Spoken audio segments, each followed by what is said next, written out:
Okay, can I ask everybody to take their seats, and if we're going to keep talking, which we're welcome to do, to take it outside so we can get started with our final session. I'm Christine Varney. I'm the Assistant Attorney General for Antitrust at the Department of Justice. Thank you. I know you're tired. I think you're clapping because it's the end.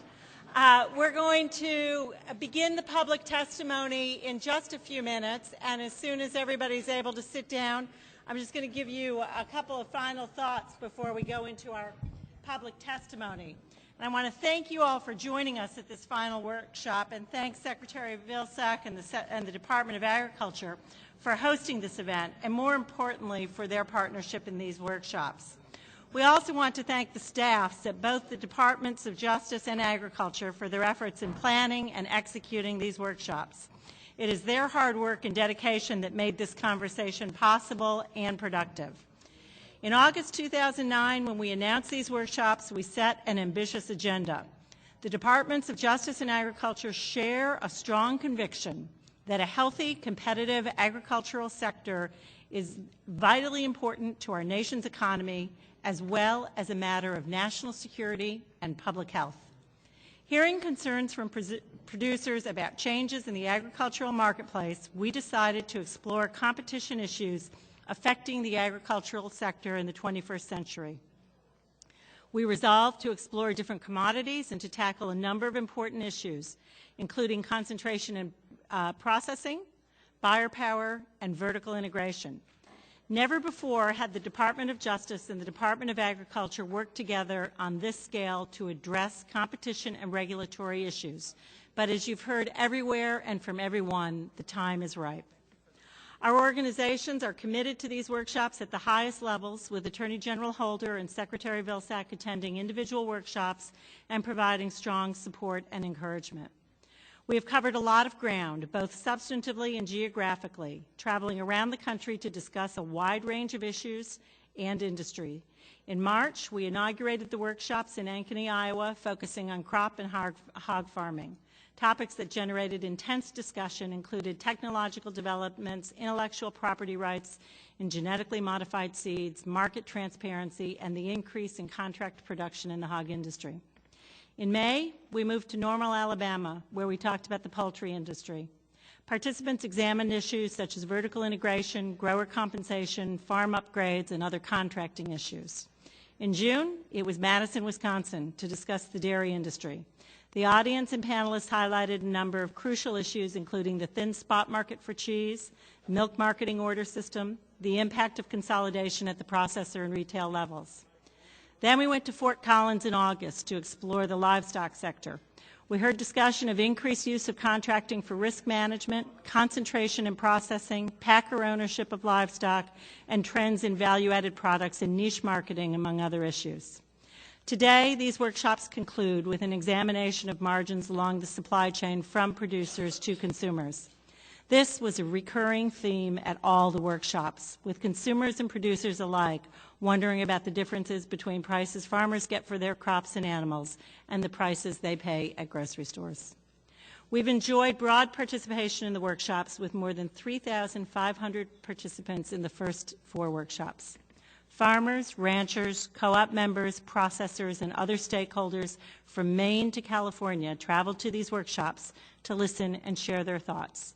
They came from farms ranging from a few hundred acres to several thousand, each bringing a unique perspective. The panels included testimony from farmers, other industry participants, and academic experts who delved into specific issues like market concentration and market transparency. In addition, we heard public testimony from those in the fields and on the ranches every day.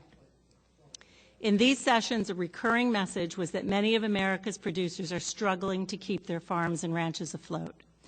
Many producers talked about lower prices and a lack of transparency as to how prices were set. Some producers discussed a lack of market access and the power buyers can exercise in the market. For many producers, higher input costs exacerbated their woes. Many crop farmers talked about the high cost of seeds, and one poultry farmer told us his propane costs had jumped from $42,000 to $92,000 in just a decade. Other producers claim that the farmers who contract to raise animals are forced to accede to onerous terms. At the poultry workshop in Normal, one grower told me that he feared his processor would retaliate against him for speaking his mind. Let me be clear. The Department of Justice and the USDA will not tolerate any retaliation or intimidation.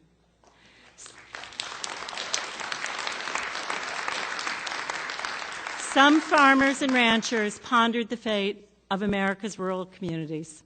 Some whose families had farmed for generations voiced concern about whether their sons and daughters would be able to follow them. One participant told us of the passing of once vibrant communities that were built upon hog production but are now deserted. Some talked about the human cost of declining rural economies, including bankruptcies, foreclosures, and suicide. These stories were at times heartbreaking and painful to hear, but they provide a visceral understanding of the hardships that government statistics cannot. We also heard that producers are meeting these challenges with the vigor and determination that has characterized our agricultural sector throughout our country's history. Producers are thinking about ways to add value to their products and exploring new marketing opportunities. Some producers described how advances in science and technology and new management techniques have led to greater productivity. A number of producers saw potential for expanded sales in foreign markets. Finally, many producers told me how cooperatives empowered them to bargain effectively and expressed great pride in the quality of products that their cooperatives bring to markets. At the Department of Justice, we believe that vigorous enforcement of the antitrust laws and competition advocacy are key to ensuring competitive agricultural markets. But we know that our efforts are only one part of the solution. We are committed to do our part to help resolve these issues and to continue to bring others together to work on solutions to these challenges. The Obama administration is committed to ensuring that America's rural economy is vibrant. Last year, at the President's direction, Cabinet members visited rural communities across the country and engaged in thousands of conversations about how the private sector and government can work together to strengthen rural America. The administration has made major investments in the farm safety net, provided emergency support to struggling dairy farmers, opened important international markets to agricultural products, invested in teachers in rural colleges, and modernized infrastructure, including roads, police stations, libraries, health clinics, and community centers across rural America. We know, however, that there is more potential for economic growth in rural America, and we will continue to pursue the successful strategies of today and the compelling opportunities of tomorrow. Before I bring John Farrell and Mark Tobey back to the center to start the public testimony, let me assure those of you who shared their time and expertise with us that it has been invaluable, and I thank you deeply. The woman who was just here who talked about 2 jobs to keep her farm afloat and being a working mom, I know how hard it must have been for her to make the time to come here, and we saw that across every workshop, and we deeply appreciate it. You've given us not only a better understanding of how agricultural markets function and of the difficulties facing farmers and others in the sector, but also reinforced the importance of our efforts to promote a more competitive and fair marketplace. We have already begun to take action at both our departments to address some of these issues.